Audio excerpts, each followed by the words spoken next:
দোকানেই এসেছি। সুপ্রভাত বন্ধুরা, আমি পারমিতা আর আমি চলে এসেছি আমার কুড়েগিন্নি রোজ নামচার ব্লগের নতুন একটা দিনের সুন্দর একটা দিনলিপি নিয়ে তোমাদের সাথে কিছুক্ষণ গল্প করতে, আড্ডা দিতে।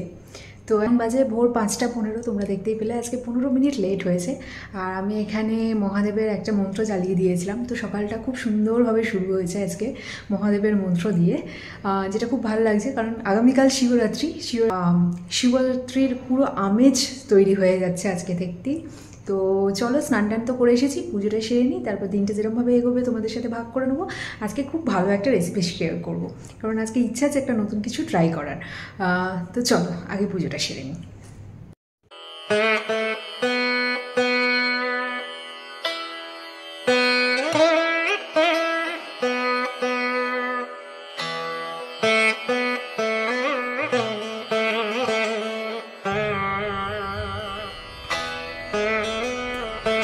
আলো ফুটে উঠেছে, আমার জাস্ট পুজো কমপ্লিট হলো।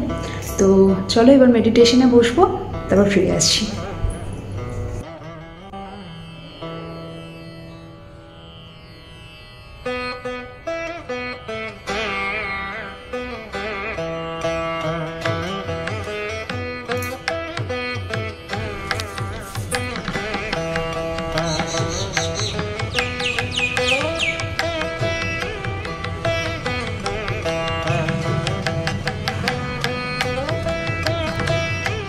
তোমার মেডিটেশন, পুজো এগুলো সবই প্রায় হয়ে গেছে।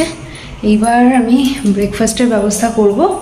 তো চলো আচ্ছা ব্রেকফাস্ট বানিয়ে নিই। সকাল সকাল দিনটা তো আজকে খুবই ভালো শুরু হলো, অনেক পজিটিভ ভাইবস আছে। কোনো দিন না সকালবেলায় মেডিটেশনের যখন সময়টা পাই না, তখন আমি অন্য সময় করি, মানে সন্ধেবেলা বা বিকেলবেলা। সেই দিনটা তখন খুব একটা আমার শুরুটা যেন মনে হয় যে ভালো হয় না।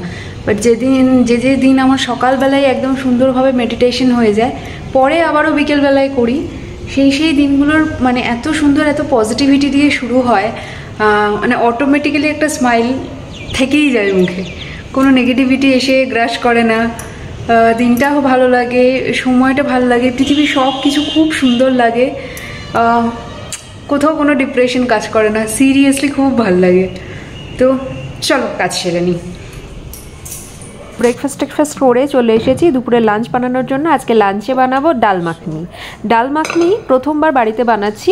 তো এর জন্য নিয়ে নিতে হবে কালো বিউলির ডাল। এটাকে ওভারনাইট ভিজিয়ে রাখতেই হবে, কারণ এই ডালটা খুব সহজে সিদ্ধ হয় না। আর প্রেশার কুকারে কুক করে নেবো। এর মধ্যে দেবো গোটা শুকনো লঙ্কা, সামান্য দারচিনি, দুটো ছোট এলাচ, একটা বড় এলাচ আর 3টে লবঙ্গ। আর তার সাথে দিয়ে দেবো 1 চামচ ড্রাই রোস্টেড কসুরি মেথি, তার সাথে সামান্য কাশ্মীরি লঙ্কা, 1 চামচ ধনে গুঁড়ো, 1 চামচ শুকনো আদার গুঁড়ো, 1 চামচ আদা বাটা, 1 চামচ রসুন বাটা আর কিছুটা রিফাইন্ড অয়েল দিয়ে এটাকে প্রেশার কুকারে অন্তত 10 থেকে 12টা সিটি দিয়ে ভালো করে সিদ্ধ করে নিতে হবে। যতক্ষণে ডালটা সিদ্ধ হচ্ছে আমরা একটা টমেটো পিউরি বানিয়ে নেব। টমেটো পিউরি বানানোর জন্য প্যানের মধ্যে কিছুটা রিফাইন্ড অয়েল দিয়ে তার মধ্যে 1 চামচ কাশ্মীরি লঙ্কার গুঁড়ো এবং পরিমাণ মতন 4 থেকে 5টা বড় মাপের টমেটো কেটে, আর তার সাথে 4 থেকে 5 বড় কোয়া রসুন, কিছুটা আদা আর কিছুটা ধনেপাতার যে গোড়াটা থাকে সেই গোড়াটা দিয়ে, কারণ এতে গন্ধটা বেশি ভালো আসে। ভালো করে ভেজে নিয়ে 5 থেকে 6 মিনিট মতন, তারপরে জল মিশিয়ে 10 থেকে 12 মিনিট ভালো করে সিদ্ধ করে নিতে হবে। দেন ঠান্ডা করে মিক্সিতে পিষে নিলেই পিউরে রেডি। এদিকে আমাদের ডাল সিদ্ধ হয়ে গেছে। প্রথমেই ডালটাকে ভালো করে কাঁটা বা হুইস্কার দিয়ে ভালো করে হুইস্ক করে নিতে হবে, এতে করে ডালটা বেশ ভালো মতনভাবে মিশে যাবে। তার মধ্যে 10 থেকে 15 গ্রাম ওজনের বাটারের কিউব, অনেকটা ধনেপাতার গন্ধ ডাল মাখনির মধ্যে খুব ভালো আসে। আর আমরা ডালটা যতবারই নাড়াবো না, হুইস্কার দিয়ে নাড়ালে ডালটা বেশ ভালো টেস্ট আসবে। আর তার 1 চামচ মতন গরম মশলার গুঁড়ো দিয়ে ভালো করে ডালটাকে মিশিয়ে নেব। এরপর একটা প্যানের মধ্যে বা কড়াইয়ের মধ্যে 5 চামচ ঘি গরম করে, এই ডাল মাখানিতে যত বেশি করে ঘি দেওয়া যাবে না তত টেস্ট ভালো আসবে। তার মধ্যে কিছুটা হলুদ, 1 চামচ কাশ্মীরি লঙ্কার গুঁড়ো, 1 চামচ ধনের গুঁড়ো, হাফ চামচ জিরে গুঁড়ো, 2 চামচ রসুন বাটা, হাফ চামচ আদা বাটা, একটা গোটা শুকনো লঙ্কা দিয়ে ভালো করে মশলাটাকে কিছুক্ষণ নাড়িয়ে নিতে হবে 30 সেকেন্ড মতন। তারপর তাতে একটা 10 থেকে 15 গ্রাম ওজনের বাটারের কিউব আর ওই যে টমেটোটা পিউরে করে রেখেছিলাম সেটা ভালো করে দিয়ে মিশিয়ে নিতে হবে। মিশিয়ে কিছুক্ষণ ঢাকা চাপা দিয়ে করে নিতে হবে যাতে করে মশলার মধ্যে থেকে তেল বেরিয়ে আসে। তেল বেরিয়ে গেলেই আমরা অ্যাড করে দেবো ওই যে সিদ্ধ করে রাখা কালো বিউলির ডাল। আর প্রতিবার আমি যে 1 চামচ বলেছি 1 চামচ কিন্তু 1 টিস্পুনের মাপে দিতে হবে। আর তারপরে কিছুটা পরিমাণ মতন চেরা কাঁচা লঙ্কা দিয়ে ভালো করে নাড়িয়ে আর এরপরেই ডাল মাখানির আসল জিনিস ফ্রেশ ক্রিম দরাজ হাতে দিতে হবে, কিন্তু অবশ্যই দরাজ হাতটা যেন রান্নার মাপ অনুসারে হয়, কারণ মাত্রাতিরিক্ত ক্রিম দিলেও কিন্তু একদমই ডাল মাখানির টেস্টটা নষ্ট হয়ে যাবে। আর দেখছো অভিজিৎ কারাকারি করছে, কারণ ও বানাবে, ও নাড়বে।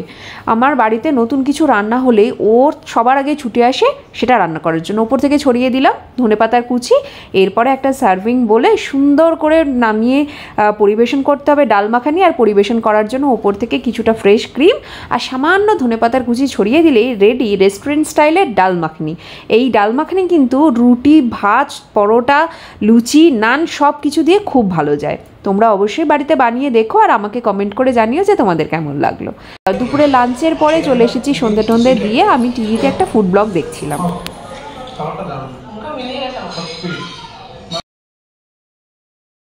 দুপুরে লাঞ্চ টাঞ্চ করে অনেকক্ষণ পরে এখন ক্যামেরার সামনে এলাম। শুভ সন্ধ্যা তোমাদের সকলকে। এখন আমি একটু বেরোবো, কালকে শিবরাত্রি, তাই একটু বাজার করতে হবে, তো পুজোর বাজার অ্যাকচুয়ালি। তো যাই দেখি কি পাওয়া যায় না যায় এখানে, সেগুলো গিয়ে নিয়ে আসি। বাকি তো সব অনলাইনে অর্ডার করা হবে। তো চলো আমি রেডি হয়ে গেছি, এবার বেরোই।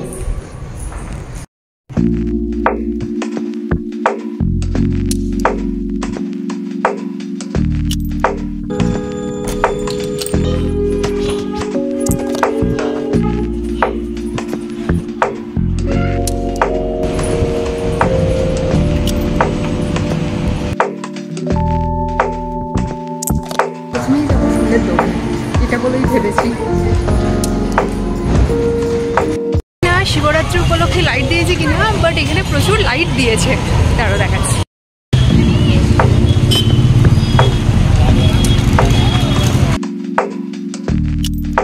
আমাদের বাড়ির সামনেই শিব মন্দির আছে, ওখানেই আমরা কালকে যাবো পুজো দিতে। আর এখনো ওখানেই যাচ্ছে। এখানে যে ফুলের দোকানটা আছে সেখানে মোটামুটি সব জিনিস পাওয়া যায়। চলো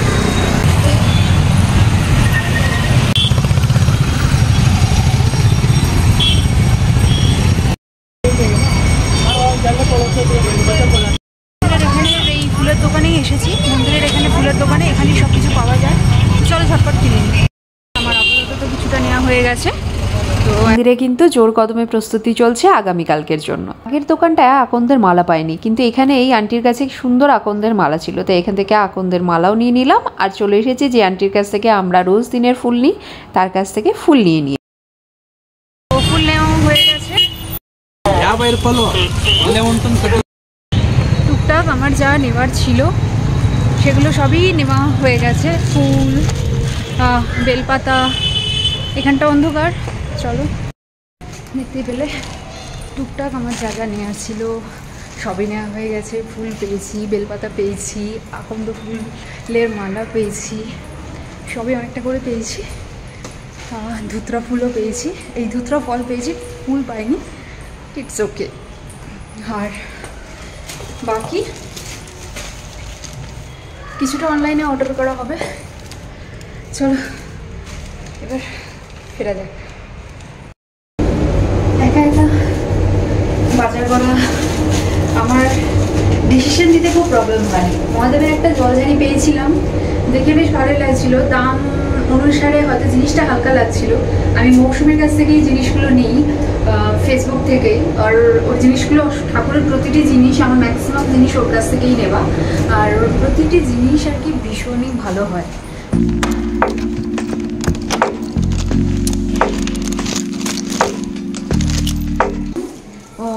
মৌসুমীর জিনিসের খুব ভালো কোয়ালিটি হয়। আর সেই জন্যই আমি নেবো কি নেবো না ভাবলাম। দাম প্রায় সেম, কিন্তু আমি জানি ওই একই দামেতে মৌসুমীর জিনিস যখন আমি অর্ডার করব মৌসুমীর থেকে না, তখন তার কোয়ালিটি নিয়ে আমার কোনো রকম চিন্তা থাকবে না। কিন্তু এক্ষেত্রে জিনিসটা খুব হালকা বলে মনে হচ্ছে নাকি এই দামে এরকমই হয়, আমি বুঝতে পারছি না, তাই আর নিলাম না। তো যদিও কালকে অভিজিৎ এলে একবার কথা বলে দেখতে পারি, বাট যাকে এখন সবচেয়ে বড় কথা যে আমি এবছর বেল পেয়েছি, বেলপাতা পেয়েছি, সবই মোটামুটি পেয়ে গেছি। মানে মহাদেবের পুজোর জন্য খুব সামান্য জিনিসের দরকার হয়, কিন্তু যা যা দরকার হয় সব পেয়ে গেছি। দেখলে এত কিছু মনে করলাম, কিন্তু পইতেই নিতে ভুলে গেছি। যাকে অভিজিৎ আসলে কালকে অভিজিৎকে পাঠাবো, সময় তো অনেক আছে, কাল সারা দিন চতুর্দশী আছে। আমরা মোটামুটি সন্ধেবেলায় মন্দিরে যাব বাবার মাথায় জল ঢালতে, আর তার আগে বাড়িতে পুজো করব। তো চলো এখন ফ্রেশ হই, জিনিসগুলোকে গুছিয়ে রেখে দিই, দেন ফিরে আসছি। ফ্রেশ হয়ে চলে এসেছি সন্ধেবেলার জলখাবার কাম রাতে ডিনার নিয়ে। আজকে মুড়ি চানাচুর আর তার সাথে বাড়িতে বানানো একটু ফুলকপির চপ, আলুর চপ, এইসব। যাই হোক, চলো আমরা আমাদের খাবার দাবারটা খেয়ে নিই। আর আজকের ব্লগটা এখানেই শেষ করছি। ব্লগটা যদি ভালো লেগে থাকে তাহলে অবশ্যই লাইক করো, খুব ভালো লেগে থাকলে বন্ধুবান্ধব রিলেটিভসের সাথে শেয়ার করো। আর নতুন বন্ধুরা আমাদের চ্যানেলটিকে সাবস্ক্রাইব করতে ভুলো না, পাশে থাকা বেল আইকনটা অবশ্যই প্রেস করে দিও। কমেন্ট করে জানাতে ভুলো না যে আমাদের ব্লগ তোমাদের কেমন লাগছে। আর ব্লগটা যদি আমাদের ফেসবুক পেজ থেকে দেখে থাকো তাহলে অবশ্যই পেজটিকে ফলো করে দিও। এর মতন এই পর্যন্তই। সবাই ভালো থেকো, সবাইকে ভালো রেখো, সবার আগে নিজেরা ভালো থেকো। আজ তাহলে আসি, দেখা হবে খুব শিগগিরই।